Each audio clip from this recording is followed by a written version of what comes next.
Lapit lang magkaroon ng internet satellite sa Pilipinas. Ito ang inanunsyo ni Pangulong Bongbong Marcos kung saan inaasahan na maseserbisyohan nito ang 10 milyong users at 30,000 barangay sa bansa. Samantala, opisyal na mga tatawaging Agila ang unang internet satellite. Si Criselyn Catarong magbabalita.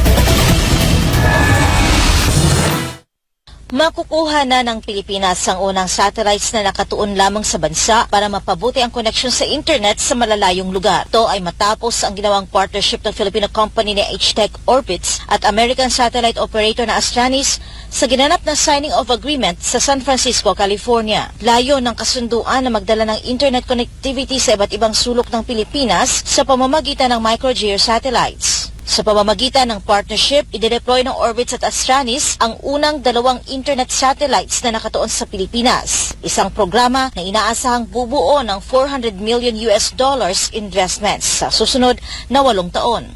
Astranis and Orbits have also joined forces to bring internet connectivity to unserved and underserved areas in the Philippines. This $400 million partnership will help bridge the digital divide and foster our digital transformation in the Philippines.